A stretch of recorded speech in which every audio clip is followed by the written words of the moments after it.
علمی point number 2،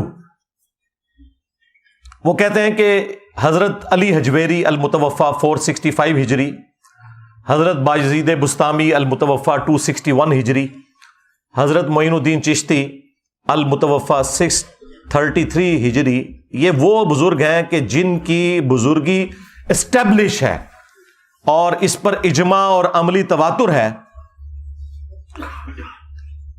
اور ان لوگوں نے ہزاروں لوگوں کو کلمہ پڑھا کر مسلمان کیا ہے. لہذا اب ایک کام چک کے بھی رکھنا، تسی چپ رہنا ہے. یعنی یہ وہ اینڈ پہ یہی کہنا چاہ رہے تھے، کیونکہ ان کی بزرگی مسلمہ ہے.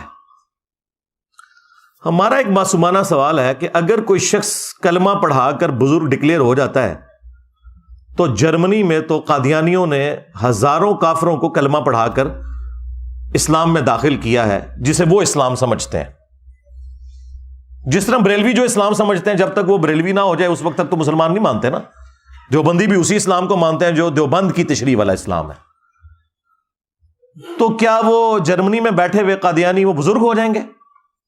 چلیں یہ تو بہت ورسٹ مثال ہے، آپ کو سمجھنا ذرا مشکل ہوگی.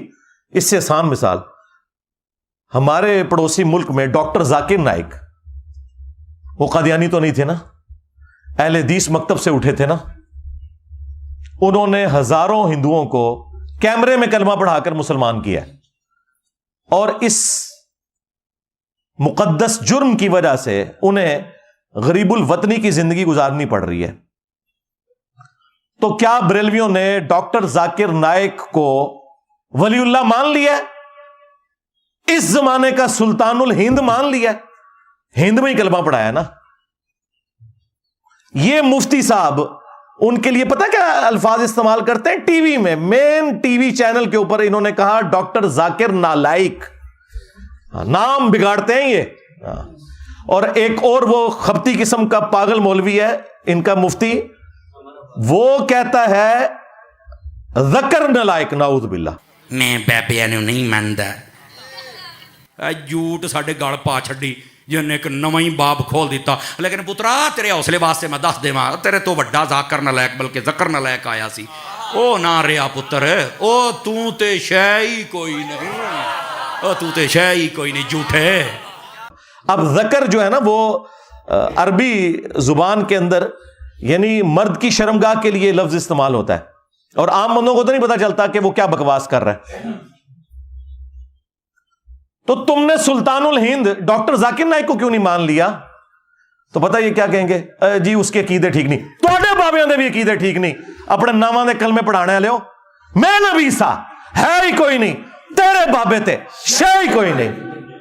لے جاؤ اپنے بابے تو، ہاں دبو انہوں جا کے ہوں. جی عقیدے ٹھیک نہیں ہے. نہیں آپ تو کہہ رہے تھے کلمہ پڑھایا ہے. او نہیں جی اللہ بھی فاسق سے بھی کام لے لیتا ہے جی دین کا. جی وہ بخاری مسلم میں حدیث ہے، ایک فاسق سے بھی اللہ تعالیٰ نے دین کا کام لیا تھا، اینڈ پہ اس نے خودکشی کر لی. نبی علیہ السلام نے کہا فاسق سے بھی اللہ تعالیٰ دین کا کام لے لیتا ہے. ہاں آئے ہو نا داڑھ لے. ہاں اب پتہ چلا کہ تمہارے بزرگوں کے بارے میں ہم کیا سوچتے ہیں، جو کچھ تم دوسروں کے بزرگوں کے بارے میں سوچتے ہو. جی بزرگوں کا علماء کا احترام نہیں کرتے، تم کرتے ہو دوسروں کا احترام. اپنے بزرگوں کو رحمت اللہ علیہ، دوسروں کے بزرگوں کو مرحوم. ہاں اپنوں کے ساتھ 10 لائنوں کی دمیں لگائی ہوتی ہیں، دوسروں کے اوپر لانتے بھیجتے ہو. 99 قتل تے تسی بھی کیتے ہوئے نا، میں تے ایک کر کے تے سینچری پوری کیتی ہے نا. ہاں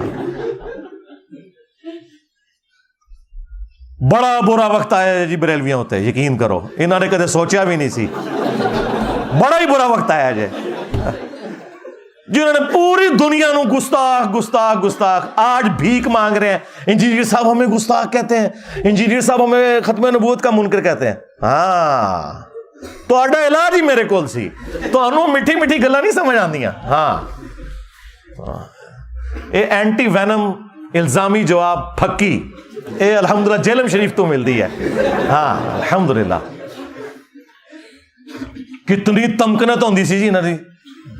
نسدے جے ہوں میرے نام تو بھی، میرے کلپس تو بھی، جنہوں نے باقی لوگوں کو گستاخی کے نیزے کی نوک پہ رکھا ہوا تھا. تو میرے بھائی یہ جب تکلیف خود کاٹنی پڑتی ہے نا پھر پتہ چلتا ہے دوسروں کو اس طریقے سے ڈکلیئر کرنا بڑا آسان ہے. علمی پوائنٹ نمبر 3، وہ کہتے ہیں کہ جی یہ جو بزرگوں کی تعلیمات ہے نا یہ انہوں نے خود نہیں کتابیں لکھی ہوئی، یہ تو ملفوظات ہیں ان کے، لوگوں نے بعد میں جمع کر دیے، پھر اس میں الحاقی عبارتیں بھی ہیں جو بعد میں داخل ہو گئیں، تو اس وجہ سے آپ کو اتنے کفریات اس کے اندر ملتے ہیں. اور پھر انہوں نے ساتھ اس کے ایڈ کیا کہ اگر یہ بزرگ ہمارے زمانے میں ہوتے ہیں نا تو ہم انہیں سامنے بٹھا کے خود پوچھتے کہ حضرت یہ آپ نے بکواس ارشاد فرمایا ہے. ہاں بکواس ہی ہے نا، بکواس چھوٹا لفظ بول رہا ہوں، کفر بکا ہے آپ نے، یہ چشتی رسول اللہ والا کفر آپ نے بکا ہے.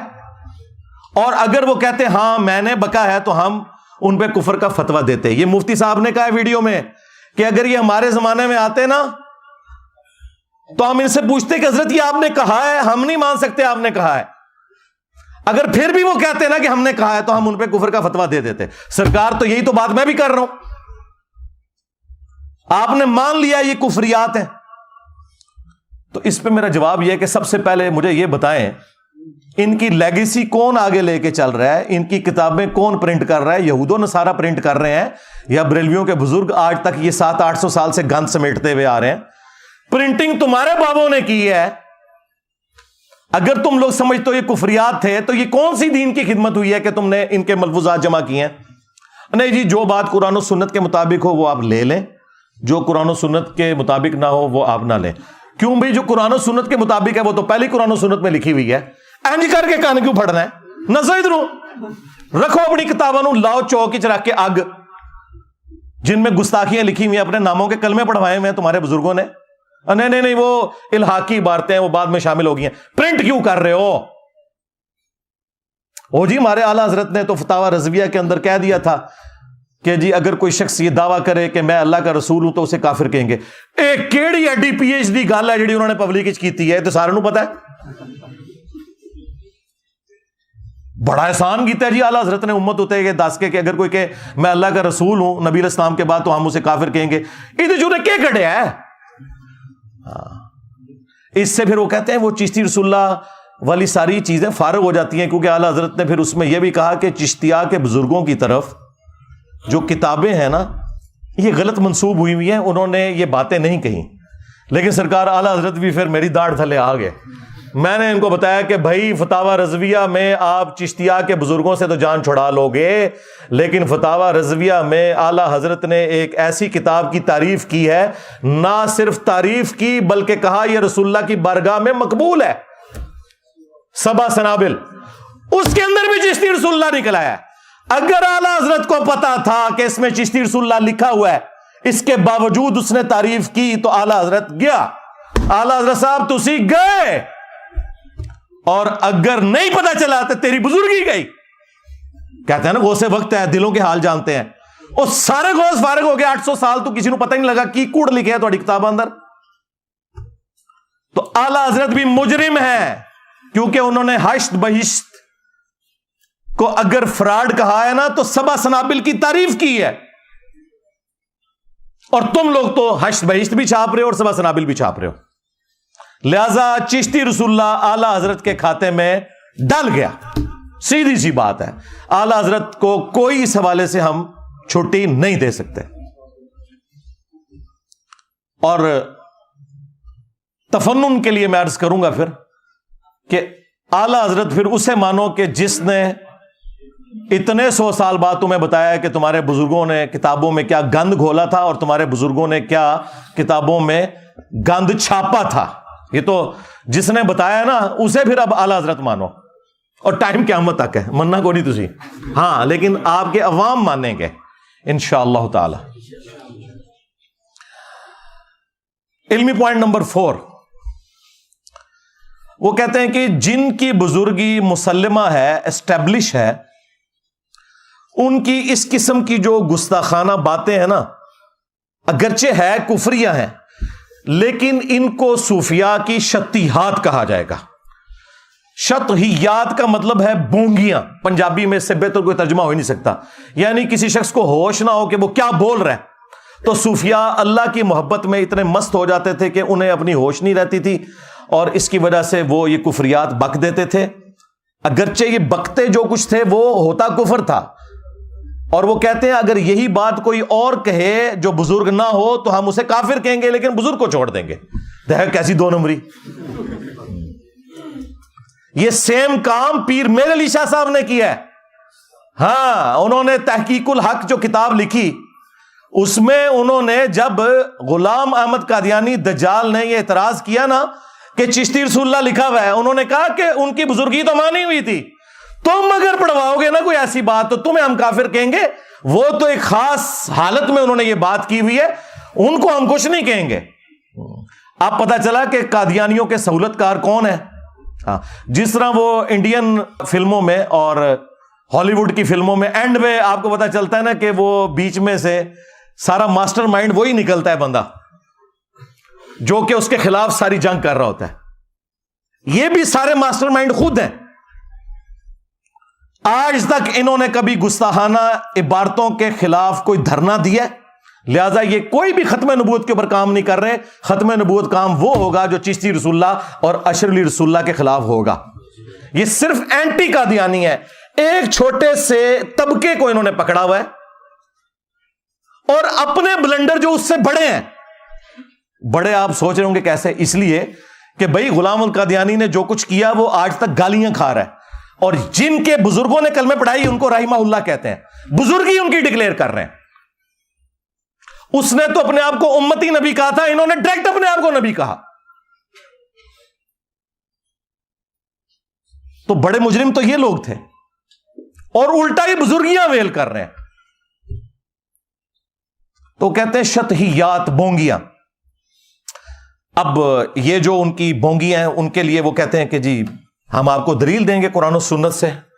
انہیں پتہ ہے کہ ان کی تو بات کوئی نہیں مانی جانی، تو قرآن و سنت سے ہم کوئی دلیل پیش کریں، جو میں کئی ایک ویڈیوز کے اندر ان کے دلائل کا رد کر چکا ہوں۔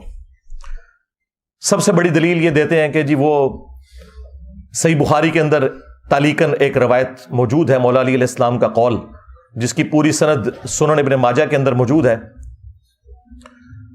کہ نبی صلی اللہ علیہ وآلہ وسلم نے فرمایا 3 لوگوں سے اللہ تعالیٰ نے قلم اٹھا لیا ہے۔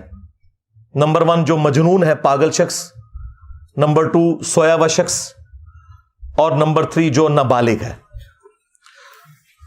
اب آپ سوچ رہے ہوں گے کہ ان تینوں میں ان کے بزرگ کہاں سے آ گئے؟ وہ کہتے ہیں وہ جو مجنون ہے نا، یعنی پاگل ہے، ہاں وہی پاگل ہے، اے اللہ دے عشق پاگل ہو جاندے نے۔ تو میں پھر وہ خادم رضوی صاحب والی گل کراں گا، اوے اینو ہلکا نہ جاڑو جڑا پونکدا جے نبی اتے پونکدا جے۔ اے سارے پاگل نبی اتے کیوں پونک کے گئے نے؟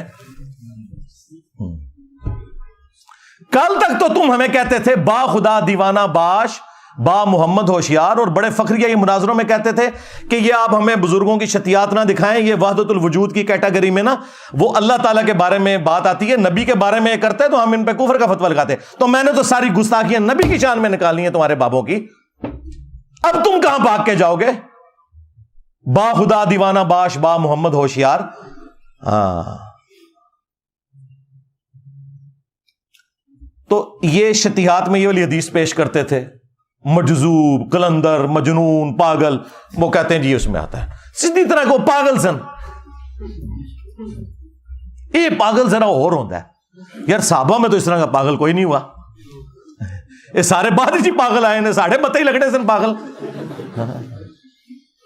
اچھا، دوسری وہ دلیل پیش کرتے ہیں کہ جی وہ مسلم شریف میں ایک حدیث موجود ہے، نبی علیہ السلام نے ایک توبہ کرنے والے شخص کی مثال بیان کی کہ اللہ تعالیٰ کو توبہ کرنے سے کتنی خوشی ہوتی ہے، اس شخص کی مانند کہ جو کسی صحرا کے سفر پر ہو اور اس کا سارا سامان سواری پر لدا ہوا ہو، تھوڑی دیر کے لیے وہ آرام کرے اور اس کی سواری وہاں سے غائب ہو جائے اور اسے اپنی موت سامنے نظر آئے، اتنے میں اچانک اس کی سواری سامان سمیت واپس آ جائے تو اسے اتنی خوشی ہوگی، کیونکہ ریگستان میں تو آپ سواری کے بغیر، سامان کے بغیر سفر کر نہیں سکتے، کئی دن تک پانی آتا ہی نہیں ہے، تو خوشی میں اس شخص کی زبان لڑکھڑا جائے اور وہ یہ کہے کہ اے اللہ تو میرا بندہ میں تیرا رب، بجائے یہ کہنے کے کہ میں تیرا بندہ تو میرا رب، اس کی زبان لڑکھڑا جائے، تو اس بات کو وہ دلیل کے طور پر پیش کرتے ہیں کہ ہمارے بزرگوں کی زبان بھی لڑکھڑا جاتی تھی، کہنا وہ کچھ اور چاہتے تھے، یہ نکل جاتا تھا۔ دیکھیں کتنا جھوٹ بولتے ہیں یہ اپنے بابوں کو بچانے کے لیے، وہ تو پڑھواتے تھے، پڑھ بیٹا، اور یہاں پہ کیا جھوٹ بولتے ہیں، اس کے آخری الفاظ سکپ کر دیتے ہیں، اس میں الفاظ ہیں من شدت الفرح، خوشی کی شدت کی وجہ سے، زبان لڑکھڑانے کی وجہ سے نکلا، اس نے یہ کہا نہیں ہے، کیا وہ وہی رہا تھا، تو سلپ آف ٹنگ تو کسی سے بھی ہو سکتا ہے، اس سے آپ دلیل پکڑیں گے، اور پھر وہ تو ایک مثال تھی، تمہارے بزرگ جب بھی بولتے ہیں ہمیشہ ہی ان کی زبان لڑکھڑاتی ہے، چلیں جب بعد میں ہوش آتی ہے پھر تو انہیں پتا چل جاتا ہے نا، بعد میں توبہ کر لیں، بعد میں توبہ کو نہیں کرتے۔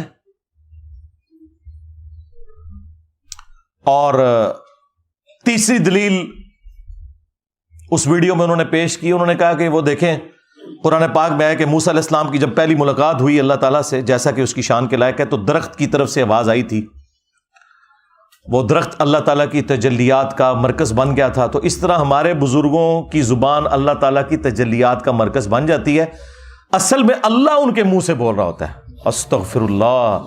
اور یار یہ عقیدہ تو ہمارا کسی نبی کے بارے میں نہیں ہے، رہ گیا یہ مثال دینا اس درخت کی یا کوہ طور کی مثال دینا کہ اس پہ اللہ نے تجلی ڈالی تھی، اس مثال کا تمہارے بابے سے کوئی لینا دینا ہے؟ آپ ہمیں پیغمبروں سے کوئی بات لا کے بتائیں کہ پیغمبروں کے اوپر کیفیت طاری ہوتی ہو اور پیغمبر اپنے منہ سے بول رہے ہوں اور وہ کہہ رہے ہوں کہ اس وقت اللہ میرے منہ سے بول رہا ہے، کفری عقیدہ ہے یہ۔ ہمارے محبوب علیہ السلام کے لیے بھی قرآن میں آیا وما ينطق عن الهوى ان هو الا وحی یوحى، یہ اپنی خواہش نفس سے کچھ نہیں کہتے، یہ وہ کہتے ہیں جو انہیں وحی ہوتا ہے۔ ہم تو رسول اللہ کے لیے بھی یہ نہیں مانتے کہ ان کے منہ سے اللہ بولتا تھا، وحی ہوتی تھی۔ کس بات کو کہاں جوڑتے ہیں جا کے؟ اور چوتھی دلیل یہ دیتے ہیں کہ جی وہ بخاری میں حدیث ہے ہاتھ بن جاتا ہوں، پاؤں بن جاتا ہوں، اچھا بس اتنی حدیث ہے، یہ پوری حدیث، یہی حدیث دلیل بنائی ہے کشف المحجوب میں بھی علی حجویری صاحب نے بھی۔ اس حدیث کے اوپر میں تفصیلی بول چکا ہوں، میری آپ یوٹیوب پہ ایک ویڈیو ضرور دیکھیں، توحید سے متعلق 10 دھوکے جو ان کے بزرگ دیتے تھے، ان میں نے اسے بھی ڈسکس کیا۔ یہ تو اللہ تعالیٰ نے کہا ہے کہ جب کوئی شخص فرائض پر پابندی اختیار کرتا ہے اور نوافل کے ذریعے ہمارا قرب حاصل کرتا ہے تو میں اس کے ہاتھ بن جاتا ہوں جس سے وہ پکڑتا ہے، میں اس کے پاؤں بن جاتا ہوں جس سے وہ چلتا ہے، میں اس کی آنکھ بن جاتا ہوں جس سے وہ دیکھتا ہے۔ تو کیا مطلب بھائی کہنا کیا چاہ رہے ہو؟ تم یہ کہنا چاہ رہے ہو کہ اللہ اس کے پاؤں بن جاتا ہے، خود فزیکلی حلول کر جاتا ہے اس کے اندر؟ نہیں، یہ مطلب نہیں ہے، اس کے پاؤں نہ اور ہاتھ اللہ کا مظہر بن جاتے ہیں، بس پھر وہ ایک چھلانگ میں فلاں جگہ پہنچ جاتا ہے اور فلاں جگہ پہنچ جاتا ہے اور فلاں جگہ۔ بھائی اس حدیث کے اینڈ پہ آپ پڑھیں کہ جب وہ اپنے دشمن کے اگینسٹ مجھ سے پناہ طلب کرتا ہے تو میں اس کی دعا قبول کرتا ہوں۔ ہاں اگر وہ بن چکا ہے تو خود کیوں نہیں دشمن کی ایسے گیچی مروڑ دیتا؟ دعا کیوں مانگتا ہے؟ وہ تو مظہر بن چکا ہے نا۔ اس کا معنی بالکل یہ نہیں ہے، اس کا مطلب یہ ہے کہ کوئی شخص اللہ کے ساتھ کمیٹڈ ہو، پھر اللہ تعالیٰ اسے نیکیوں کے اوپر استقامت دے دیتا ہے۔ ہاتھ بن جاتا ہوں، پاؤں بن جاتا ہوں، آنکھیں بن جاتا ہوں، اس سے مراد یہ ہے کہ پہلے تو وہ اپنی کوشش کرتا ہے نا، اس کے بعد میں اسے استقامت دیتا ہوں کہ پھر پوری زندگی اس کی آنکھیں، پاؤں، ہاتھ، کان گناہ کی طرف نہیں بڑھتے بلکہ میری طرف ہی آتے ہیں، یہ میں اسے انعام دیتا ہوں۔ یہ کہتا ہے پھر انعام کیا ہوا؟ انعام یہ ہے کہ پہلے اس نے کوشش کی، استقامت ہی تو انعام ہے۔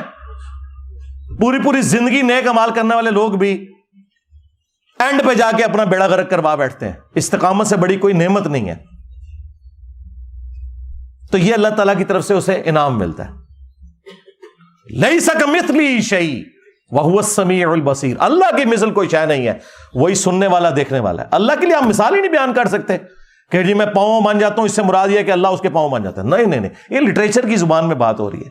ہمارے نبی علیہ السلام کے لیے ہے نا، قل ان صلاتی ونسکی ومحیای ومماتی للہ رب العالمین۔ اے نبی تم فرماؤ اپنی امت سے کہ بے شک میری نماز، میری قربانی، میرا جینا، میرا مرنا سب کچھ اللہ کے لیے. اچھا دیکھیں, ساری عزتیں انہوں نے اللہ کے نام کے اوپر, رسول کے نام کے اوپر ویل کی ہوئی ہیں, لیکن اس کے اگینسٹ عبادت ان بزرگوں کی کروا رہے ہوتے ہیں. بڑے پہنچے انہیں اللہ نو کتنے ذکر بھی نہیں کرتے بچے. جب ٹیکنیکل ڈسکشن ہوتی ہے تو پھر اللہ کو بیچ میں ڈالتے ہیں. میں اسی پہ پھر عرض کرتا ہوں نا کہ عزتیں اویل کی تم نے اللہ اور اس کے رسول کے نام کے اوپر, عز و جل و صلی اللہ علیہ وآلہ وسلم.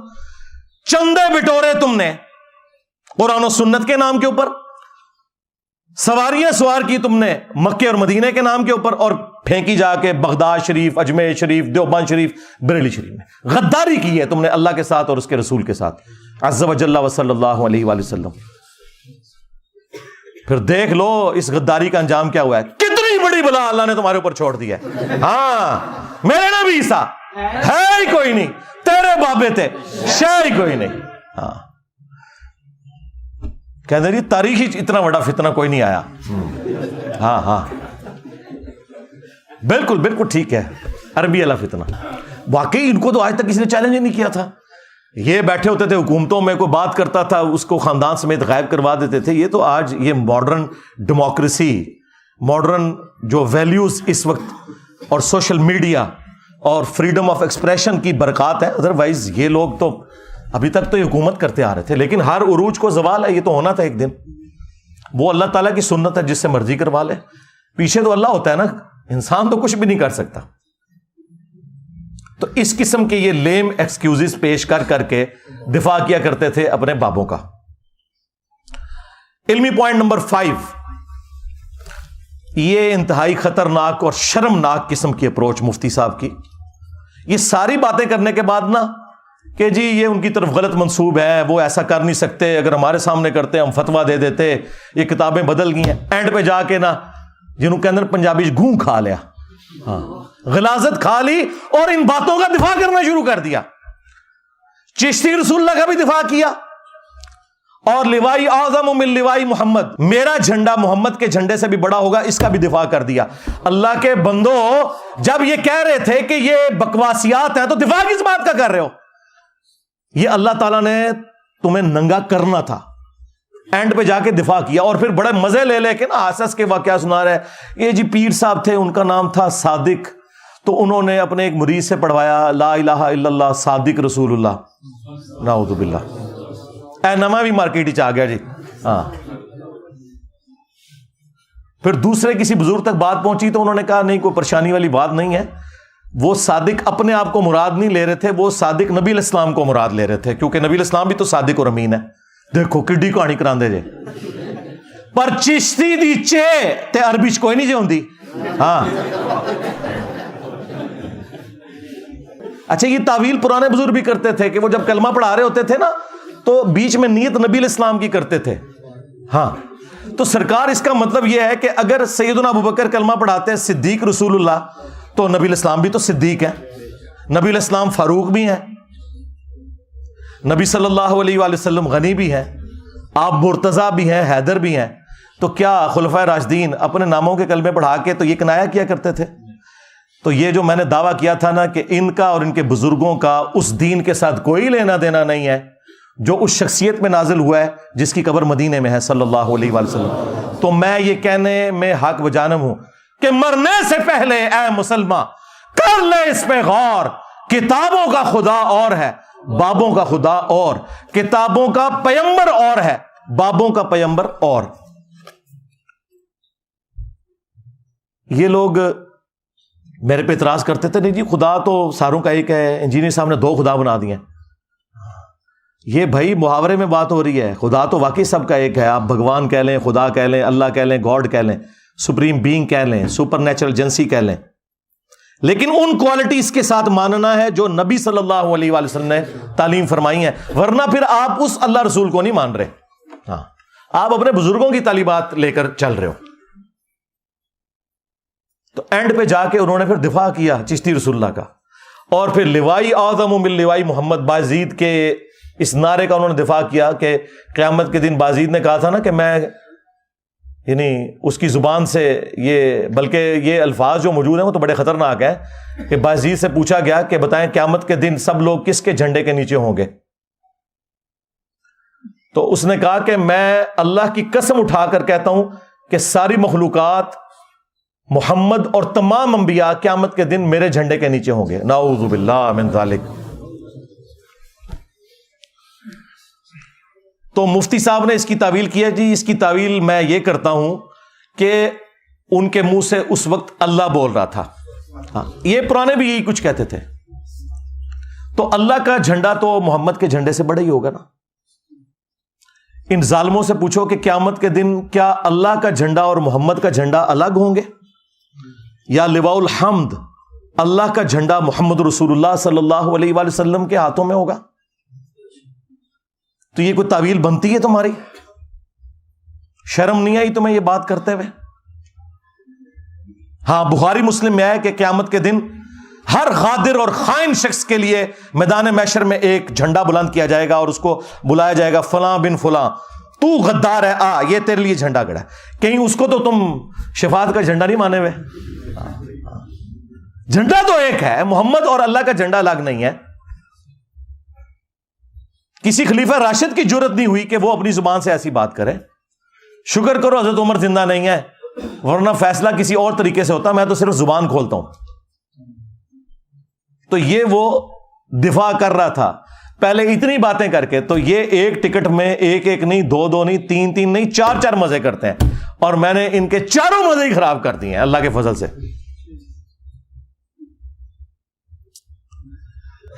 علمی پوائنٹ نمبر 6، سیکنڈ لاسٹ، اور یہ میں بریلوی عوام کو مخاطب کر رہا ہوں کیونکہ یہ لوگ تو ناقابل علاج ہیں. سیدھی سی بات ہے کہ میں نے کئی ایک ویڈیوز میں گستاخانہ عبارتیں ہائی لائٹ کی ہیں. میں مختصراً یہاں پر بھی بیان کر دیتا ہوں. آپ اپنے علماء سے پوچھیں کہ یہ عقیدے آپ کے قرآن و سنت میں کہاں فٹ بیٹھتے ہیں. نمبر 1 چشتی رسول اللہ، جو حشر بہشت میں بھی لکھا ہے اور سبع سنابل میں بھی لکھا ہوا ہے، اور اعلیٰ حضرت نے خود تعریف کی ہے اور کہا یہ رسول اللہ کی برگاہ میں کتاب مقبول ہے، سبع سنابل فتاوی رضویہ کے اندر.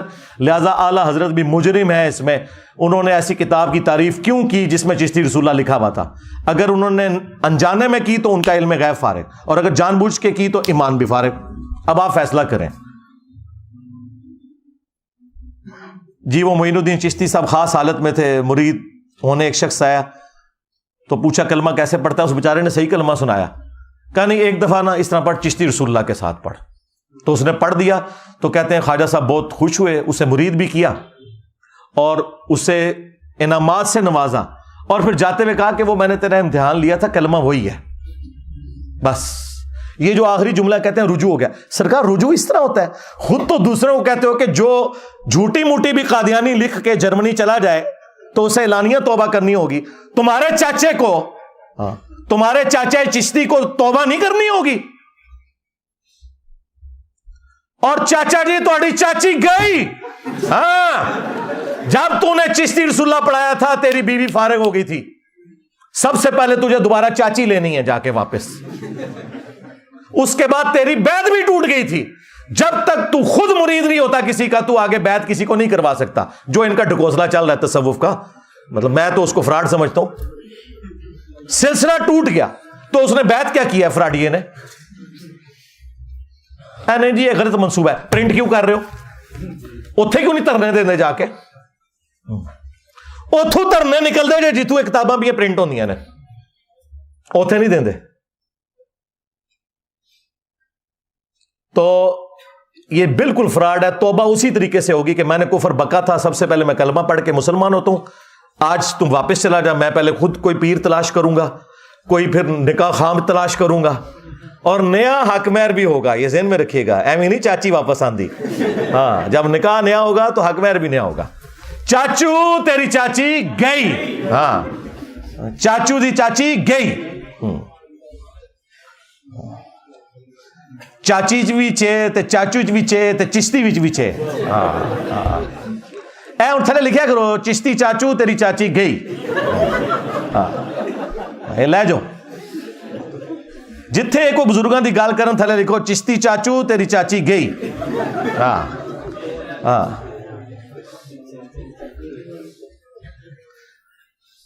تو یہ اس طریقے سے جھوٹے جھوٹے دفاع کرتے ہیں.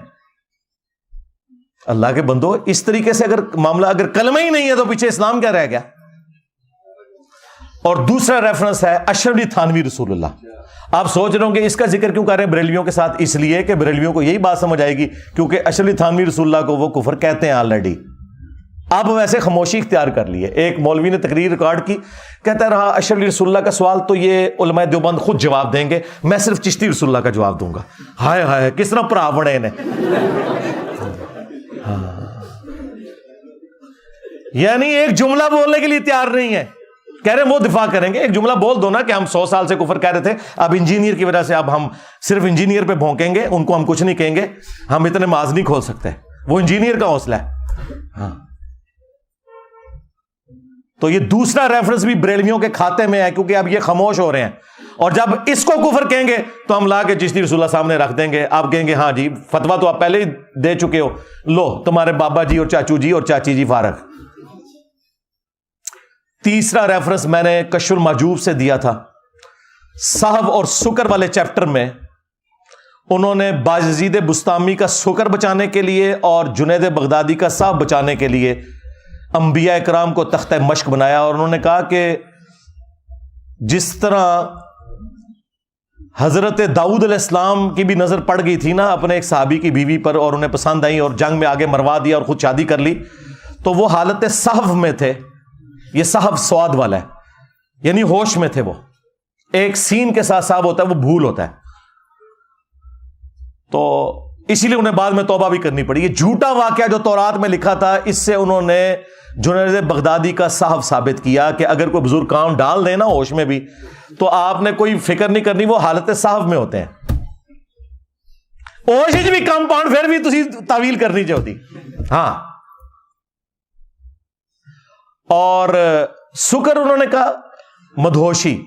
تو اس کی مثال کیا, نبی علیہ السلام کی جو نظر پڑی تھی ایک صحابی کی بیوی پر, نعوذ باللہ, زید ابن حارثہ کی,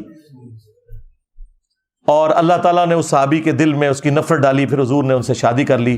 یہ جھوٹا واقعہ, اس سے انہوں نے باجزید بستامی کا سکر ثابت کیا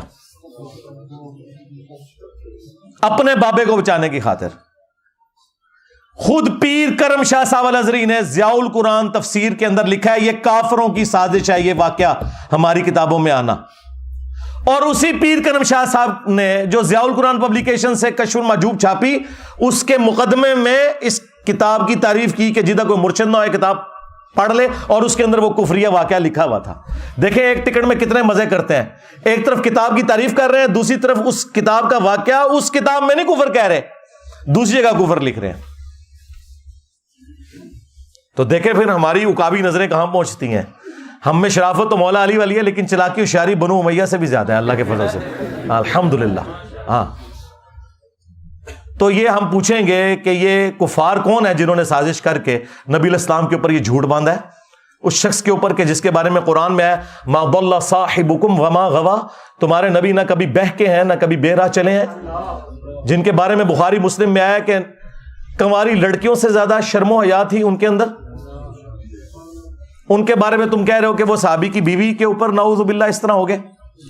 اور ایک چھوٹو مولوی انہوں نے لانچ کیا, وہ چھوٹو ایسا میرے قابو آیا ہے, یہ چھوٹو آج کہہ رہا ہے یہ چشتی رسول اللہ تو بالکل کفر ہے, یہ تو بعد میں کسی نے ڈالا ہے. اور یہ چھوٹو اس مناظرے میں نہ صرف بیٹھا ہوا تھا جس میں انہوں نے چشتی رسول اللہ کا دفاع کیا, بلکہ یہ پیچھے سے سبحان اللہ بھی کہہ رہا تھی. ہاں خواجہ نے کیا فرمایا, سنو کہ میں کون ہوں اور کیا ہوں, محمد الرسول اللہ صلی اللہ علیہ وسلم کے دربار کے کمینے غلاموں میں سے ایک ہوں, کمینے غلاموں میں سے ایک ہوں, کمینے غلاموں میں سے ایک ہوں. انہوں پتہ ہی نہیں سی کہ اے سبحان اللہ ایک دن انا للہ ہو جائے گا. ہاں اور تو قیامت تک مار دیتا ہے, بول دے ہی نہیں. 10 تنو کس نے توبہ کرائی, تو دفاع کر رہا تھا, سبحان اللہ پڑھ رہا تھا. تو اس چھوٹو نے نا اس کفریہ واقعے کو حلال کرنے کے لیے کہتا ہے مسلم شریف میں بھی اس طرح کی حدیث موجود ہے, تو انجینئر صاحب اس پہ کیوں نہیں فتویٰ لگاتے. اندازہ کریں مسلم شریف میں کچھ اور بات لکھی تھی, انہوں نے اپنا بابا بچانے کی خاطر مسلم شریف کی حدیث کو تختہ مشق بنایا. وہ آپ حدیث خود پڑھیں, اس میں کوئی ایسی بات نہیں لکھی ہوئی. صحیح مسلم میں حدیث موجود ہے کہ نبی صلی اللہ علیہ وآلہ وسلم نے فرمایا کہ اللہ تعالیٰ نے مجھے اچانک جو نگاہ پڑ جاتی ہے نا کسی نامحرم پر, حکم دیا کہ میں فوراً ہٹا لوں. اور ایک اور حدیث ہے صحیح مسلم کے اندر جو اس نے پیش کی کہ نبی علیہ السلام ایک جگہ بیٹھے تھے, سامنے سے کچھ عورتیں گزری, آپ کی اچانک نظر پڑی تو آپ نے ہٹا لی اور آپ اپنے گھر گئے, اپنی بیوی کے ساتھ ازدواجی تعلق قائم کیا اور پھر باہر تشریف لائے. اور آپ نے فرمایا کہ اگر اس طریقے سے کسی کی نظر نامحرم پر پڑ جائے غلطی سے تو فوراً ہٹا لے اور وہ اپنی بیوی کے پاس جائے, کیونکہ اللہ تعالیٰ نے اس کے پاس بھی وہی چیز رکھی ہے. یہ طریقہ تمہیں دل صاف رکھنے کے لیے, پاک رکھنے کے لیے ایک کارگر طریقہ نبی صلی اللہ علیہ وآلہ وسلم نے تعلیم فرمایا. اس سے وہ کہہ رہے ہیں کہ جی وہ جو واقعہ لکھا ہوا ہے نا زید ابن حارثہ کی بیوی والا, اس میں تو لکھا ہے کہ وہ ناپسند ہوئی, نبی علیہ السلام نے اس عورت سے شادی کر لی. یہ واقعہ اگر مسلم میں یوں ہوتا نا کہ جس عورت پہ حضور کی نظر پڑی تھی وہ جیسے ہی اپنے گھر پہنچی, اس کے خامند کے دل میں اللہ نے اس کی نفرت ڈال دی, پھر اس نے طلاق دے دی, پھر نبی علیہ السلام نے اس کو بلوا کے خود اس سے شادی کر لی. یہ بکواس لکھا ہوا تمہارے بابے نے, مسلم شریف میں یہ نہیں لکھا ہوا. دھوکہ دینا بند کرو. یہ 3 ریفرنس ہو گئے جی. چوتھا ریفرنس وہ تذکرۃ الاولیاء میں جو بایزید نے کہا کہ لوائی اعظم من لوائی محمد, قیامت کے دن محمد کے جھنڈے سے بڑا میرا جھنڈا ہوگا, اور میں قسم اٹھا کے کہتا ہوں کہ محمد اور تمام انبیاء اور تمام انسانیت میرے جھنڈے کے نیچے ہوگی. اور تنو کھنگڑ نہیں دینا کسی نے, ہاں. اور حنیف قریشی صاحب کہہ رہے ہیں نہیں وہ اللہ بول رہا تھا, اللہ کا جھنڈا تو محمد کے جھنڈے سے بڑا ہوگا. بھائی اللہ کا جھنڈا تو آلریڈی محمد صلی اللہ علیہ وآلہ وسلم کے ہاتھوں میں ہے, تمہارے بابے کے ہاتھ میں کون سا جھنڈا ہے؟ کہیں وہ جھنڈا تو نہیں جو بخاری مسلم میں آیا کہ ہر غادر اور خائن شخص کے لیے, دھوکہ باز کے لیے میدان محشر میں ایک جھنڈا گاڑا جائے گا اور اسے آواز دی جائے گی فلاں بن فلاں آ جا, ایتھے کھلو, پتہ لگے کہ تو دھوکے باز ہے. یہ تمہارے بابوں کے ساتھ ہونا ہے. یہ جھنڈے ہیں جن کو تم نے لواء الحمد مانا ہوا ہے. تمہارا بایزید یہ کہتا رہا, اب تو یہ دفاع کرتے ہیں نا تو پھر ہم انہیں کہہ سکتے ہیں نا. اور دیکھو تمہارا بایزید یزید دا ابا, ہاں یہ بھی 261 ہجری میں مرا ہے, اور ہمارے امام مسلم بھی 261 ہجری میں دنیا سے تشریف لے گئے. ایک ہی سن میں دونوں فوت ہوئے ہیں. ان کی کنیت ہے ابو الحسین, ہاں, اور تیرے بابے کی کنیت ابو یزید. اور اس سے بڑا جھوٹ کہتے ہیں امام جعفر کا مرید تھا وہ. اوے جعفر کے مرید تو آج یزید نہیں رکھتے اپنے بچوں کے نام, کہتے ہیں جی جائز نہ ہے, رہو نا, ہاں, تاکہ جدو سکول جاؤ. ہائے ہائے ہائے ہائے, کتنا کلپ وائرل ہوا ہے. پھر انہوں نے ایک گل سمجھ آندی ہے, ہاں, تیرے بچے جب سکول جائیں تو لوگ کہیں یزید آ گیا, اور چھٹی کے وقت جب تو لینے کے لیے جائے تو کہیں یزید دا ابا آ گیا. ہاں, بچاؤ اپنے بابے نو, ہن اپنے نام رکھو, اپنے پتروں دے نام یزید رکھو, اور اپنی کنیت رکھو ابو یزید. ہاں, تیرا ابو یزید تو کہتا رہا کہ محمد صلی اللہ علیہ وآلہ وسلم میرے جھنڈے کے نیچے ہوں گے, اور میرا امام مسلم ابو الحسین مسلم نے مسلم شریف میں حدیث لی کہ نبی علیہ السلام نے فرمایا قیامت کے دن سب سے پہلے میں قبر سے نکالا جاؤں گا, سب سے پہلے میں شفاعت کروں گا, سب سے پہلے میری شفاعت قبول کی جائے گی. اور مسلم شریف میں ایک اور حدیث ہے کہ سب سے پہلے میں جنت کا دروازہ کھٹکھٹاؤں گا, داروغے جنت پوچھیں گے کون, میں کہوں گا محمد, تو وہ کہیں گے کہ مجھے اللہ نے حکم بھی یہ دیا تھا کہ صرف آپ کے نام کے اوپر یہ دروازہ کھلے گا. ہاں, یہ میرا امام لکھ کے گیا ابو الحسین مسلم بن حجاج القشیری. اور بایزید کے چیپٹر میں نا انہوں نے لکھا ہوا ہے بایزید بستامی کی معراج. ہاں, اور کہتے ہیں جس طرح انبیاء میں رسول اللہ کو معراج ہوئی ہے نا, اس طرح اولیاء میں اس کو ہوئی ہے معراج. یعنی ابو بکر عمر عثمان علی کو نہیں ہوئی, ان ہوئی ہے. اور کہتے ہیں جنید بغدادی فرمایا کرتے تھے, اس میں ساتھ لکھا ہوا ہے تذکرۃ الاولیاء میں, کہ بایزید کا مقام اولیاء میں ایسا ہے جیسا کہ جبرائیل علیہ السلام فرشتوں میں, یعنی فرشتوں کے سردار جبرائیل ہیں, اولیاء کے سردار بایزید ہیں. تو سرکار عبد القادر جیلانی دی ہو گئی چھوٹی. ہاں, کیونکہ آپ تو کہتے ہیں وہ اولیاء کے سردار ہیں، اور عبد القادر جیلانی تو آئے بھی بعد میں، وہ 471 میں پیدا ہوئے اور 561 ہجری میں فوت ہوئے، اور یہ ان سے 300 سال پہلے فوت ہوئے 261 ہجری میں بایزید بستامی۔ ان فیصلہ کرو کہ اولیاء دا سردار کون ہے۔ ہم سے پوچھیں گے ہمارے تو اولیاء کے سردار ہیں ابو بکر، عمر، عثمان و علی رضی اللہ عنہم اجمعین وعلیہم السلام اجمعین۔ تسی فیصلہ کرو کہ عبد القادر جیلانی ولیاں دا سردار ہے یا بایزید بستامی، کیونکہ تواڈے جنید بغدادی نے کہا ہے نا، ہاں، اور جنید بغدادی تو خود عبد القادر جیلانی کا پردادا پیر ہے۔ پردادا پیر کی بات مانے یا عبد القادر جیلانی کی مانے؟ سب کچھ فراڈ چل رہا ہے بھائی۔ تو یہ نبی صلی اللہ علیہ وآلہ وسلم کی عصمت کے اوپر لوگ ڈاکہ مارا کرتے تھے، ہم نے آ کے اب ان کو پکڑا ہے۔ اور ان کا جو بہانہ تھا نا جی، با خدا دیوانہ باش، کیونکہ یہی بازید کہتا تھا سبحانی ما اعظم شأنی، میں پاک ہوں، میری شان بڑی بلند ہے۔ وہ کہتے ہیں وہ اللہ بول رہا تھا منہ سے، تو وہ یہ آپ ذرا نشتیہات میں لیں۔ لیکن یہ جو اس نے بکا کہ میرا جھنڈا محمد کے جھنڈے سے بڑا ہوگا، جبکہ قیامت کے دن جھنڈا ایک ہی ہے اللہ کا، وہ رسول اللہ کے ہاتھوں میں ہے، یہ کس جھنڈے کی بات کر رہا ہے؟ ٹائم قیامت تک ہے جواب دینا جو ویڈیو چاہ کے دا۔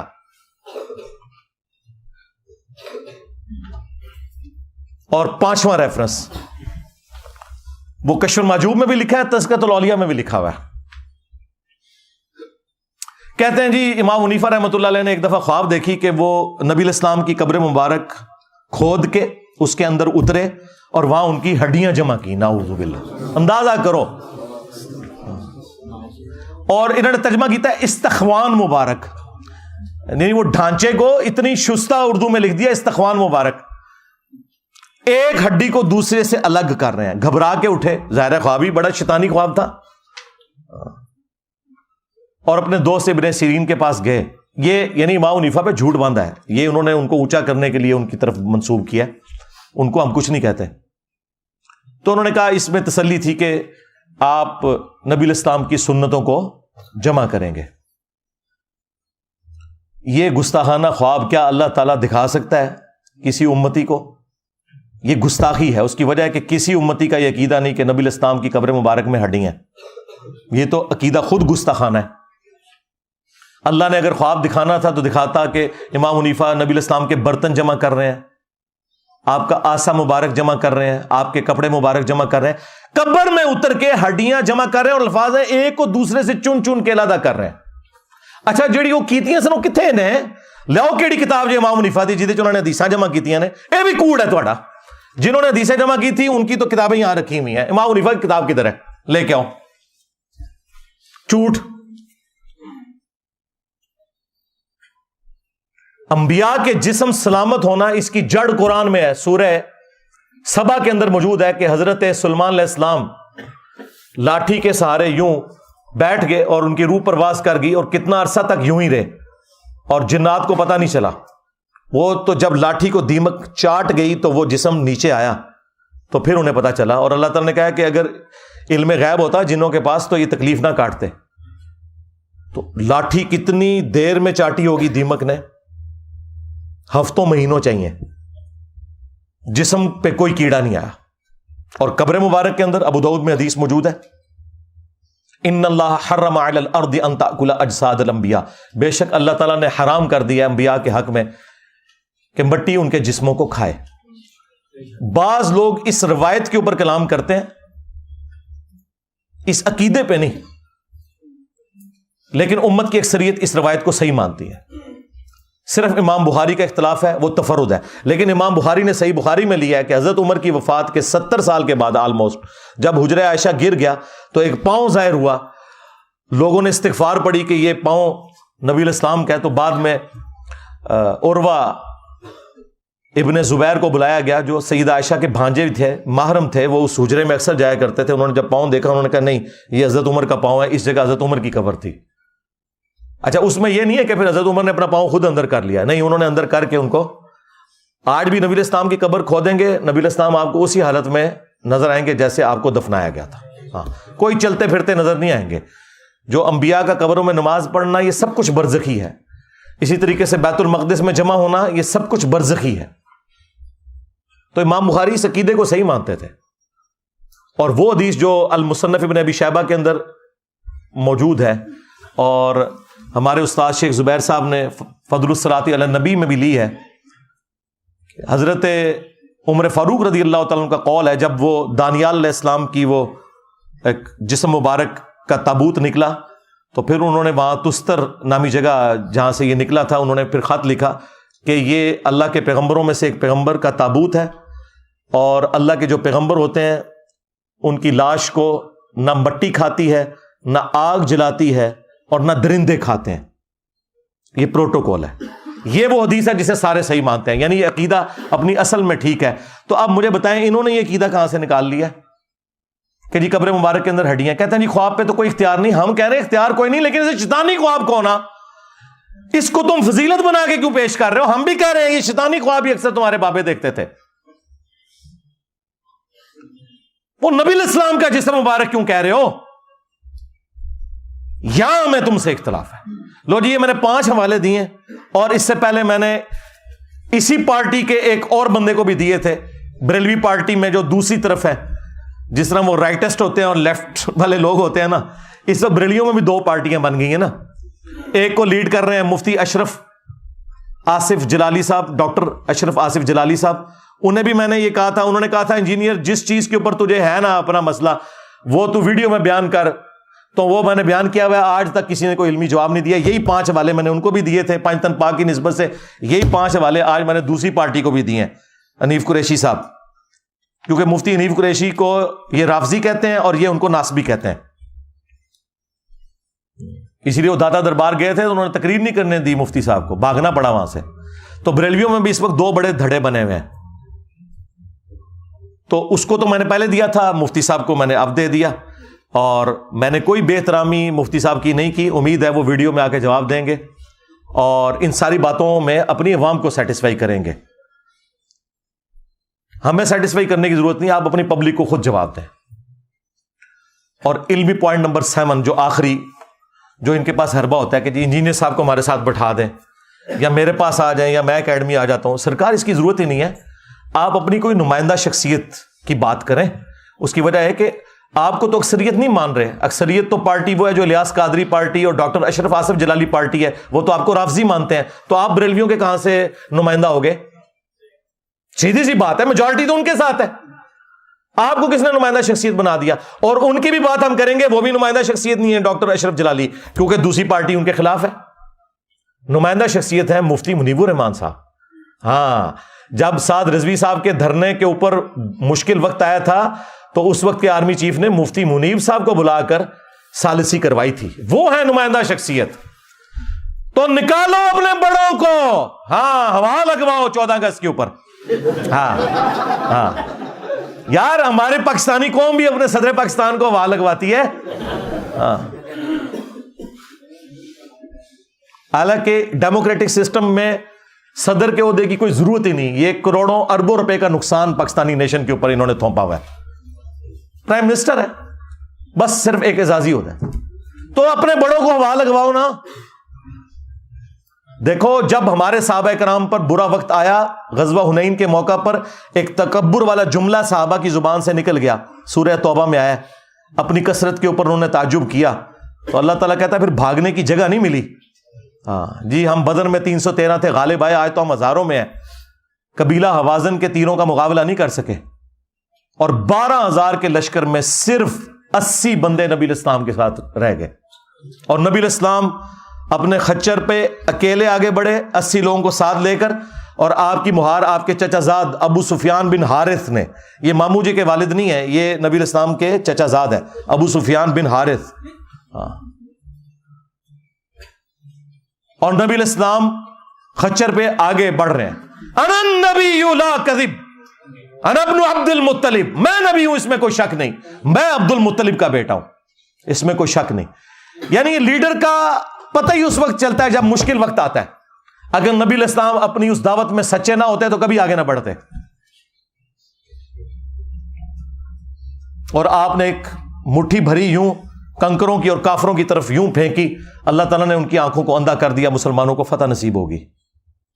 تو سرکار آپ کے فرقوں کے اوپر برا وقت آیا ہے تو نکالو اپنے بڑے باہر. ہاں نکلے مفتی منیب صاحب. میں ہوں مفتی منیب, اس میں کوئی شک نہیں, میں ہوں مفتی اعظم پاکستان. انجینئر کدھر ہے, نکل آ. مفتی صاحب آئے, ان کو آنے کا ٹکٹ بھی دوں گا, اور اسلام آباد سے جیلم کی میں اسپیشل گاڑی ان کے لیے بھجواؤں گا, اور یہاں پہ انہیں بٹھاؤں گا, خود سامنے بیٹھوں گا. ہاں آ کے بات کریں عقیدے کے اوپر. اور یہ مجھے شوق نہیں ہے, یہ کہتے ہیں نا جی بیٹھ بیٹھ, اور ہمارے اسٹوڈنٹ بھی ہمیں آئے دن جو ہے وہ تنگ کرتے ہیں. میں آپ لوگوں کی وجہ سے کہہ رہا ہوں, ورنہ مجھے کوئی ضرورت نہیں یار. جن لوگوں کی اپنی ویورشپ سینکڑوں اور ہزاروں میں ہے, ٹھیک ہے, میری تصویر لگائیں تو ہزاروں تک جاتی ہے, ان کے ساتھ مجھے بیٹھ کے کیا لینا ہے. آئے دیوبندیوں کو شوق ہے مفتی تقی عثمانی صاحب کو نکالیں. میں ہوں مفتی تقی عثمانی, علماء دیوبند کا ہیڈ. انجینئر آ سامنے, یہاں بیٹھے, میں نیچے بیٹھوں گا. وہابی نکالیں ساجد میر صاحب کو, شیعہ نے نکالنا ہے ساجد نقوی صاحب کو نکالیں. اور یہ مطلب میں ان کی کوئی توہین نہیں کر رہا, مجھے ان پر اعتماد ہے کہ ان کے ساتھ میں بات کروں گا تو مسئلہ حل ہوگا, کیونکہ نچلے تو اتنے زیادہ ہی ختم ہی نہیں ہوں گے. ایک سے بات کروں گا دوسرا کہ ان کو تو پتہ ہے ان کی تو یہ فیلڈ ہی نہیں تھی, اس لیے وہ انجینئر صاحب سے زیر ہو گئے. تو وڈا کڈو, ڈائریکٹ فائنل میچ کھیلیے. ہاں اور یہ آپ کی خواہش کے اوپر ہے. اتنا مشکل وقت آیا ہوا نا یار, یہ بڑے کس دن کام آنے ہیں, اس سے برا وقت آنا تھا فرقوں پہ. اسی دن کے لیے بندے سنبھالے ہوئے تھے نا, نکالو. اچھا تم کہتے ہو اگر یہ بول نہیں سکتے تو میں ایک اور آفر دیتا ہوں, یہ آ جائے, تم ان کے ساتھ بیٹھ جاؤ, ان کو سامنے بٹھاؤ اسٹیچو بنا کے, اور پہلے اناؤنسمنٹ کرو کہ ان کو چونکہ بات کرنی نہیں آتی, ان کے بہاف پہ میں بولوں گا. انجینئر صاحب آؤ, ختم نبوت کے اوپر بات کرو, عقیدہ توحید کے اوپر بات کرو, گستاخانہ عبارتوں کے اوپر بات کرو, میں کرنے کے لیے پھر بھی تیار ہوں. یہ معقول ہے نا جی. اس سے بھی آسان, اگر وہ بڑوں کو ہوا نہیں لگا سکتے, بڑوں سے ایک ویڈیو کلپ بنواؤ. بعض لوگ کہہ رہے ہیں انجینئر صاحب نے پہلے کہا تھا لکھوا کے لاؤ. سرکار میں نے پہلے دن سے کہا ویڈیو لازمی بنوانی ہے, اور لکھی ہوئی تو ٹویٹس بھی ڈیلیٹ کر دیتے ہیں لوگ. ویڈیو چاہیے کہ یہ میرا بچہ, یہ میرا ریپرزینٹیٹو ہے, اس کی جیت میری جیت, میری جیت میرے فرقے کی جیت, اس کی ہار میری ہار, اور میری ہار میرے فرقے کی ہار ہے. سرکار یہ باتیں ہیں, اسی لیے تو وہ ایک گلے پھاڑنے والے کو ان کے بڑے نے فارغ کر دیا تھا کہ تیری وجہ سے میری داڑھی پٹی جاتی ہے, تو آئے دن جا کے گل کرنا ہے اور سیدھا میرا نام لینا ہے, کڈو ساجد میر صاحب نو, ساجد میر صاحب نو. انہوں نے کہا تو منو بڑا بے شرم آدمی ہے, تو آئے دن میری داڑھی پٹوانا ہے تو. اور حقیقت بات ہے وہ بہت ماڈریٹ آدمی ہے, ساجد میر صاحب انتہائی ماڈریٹ آدمی ہے, وہ اس طرح کے نہیں ہے. وہ ہمارے استاد جو پروفیسر احمد رفیق اختر صاحب, ان کے پروگرام میں بھی وہ جایا کرتے تھے, مہمان خصوصی ہوتے تھے. اتنا ان کے اندر یعنی ٹالرنس موجود ہے. تو اس کی وجہ سے ان کو بھی سننی پڑتی ہیں. اور یہ میں سب کچھ صرف ان لوگوں کی خواہش پہ کہہ رہا ہوں, مجھے کوئی ضرورت نہیں ہے. اپنے بڑوں کو لانچ کریں یا ان سے ویڈیو اس طرح بنوائیں, اور ٹائم قیامت تک جائے. یہ میں نے اس آخری بات کا جواب دیا جو انہوں نے کہا کہ جی وہ بھی کلپ بناتے ہیں, میں بھی کلپ بناتا ہوں, تو مسئلہ ختم نہیں ہوتا. سرکار مسئلہ ختم ہو گیا ہے. مسئلہ ختم یہ ہوا ہے کہ تمہاری عوام یہاں آ گئی ہے, مسئلہ ختم ہو چکا ہے. مجھے تو کوئی مسئلہ نہیں ہے. تم نے اپنی عوام کو اگر واپس لینا ہے تو انہیں قائل کر لو, سیدھی سی بات ہے. میرے ساتھ بیٹھ کے کیا لینا ہے, میرے ساتھ بیٹھنا ہے تو پھر میں نے جو آپ کو یہ ساری چیزیں بتائی ہیں وہ آپ کے سامنے. میرا خیال ہے مفتی صاحب کو اور ان کے کٹر فالوورز کو اس کے بعد انشاءاللہ آرام آ جائے گا. صلو علی محمد و آل محمد, اللہم صلی علی محمد وعلی آل محمد و اصحاب محمد و ازواج محمد و امت محمد اجمعین الی یوم الدین, آمین.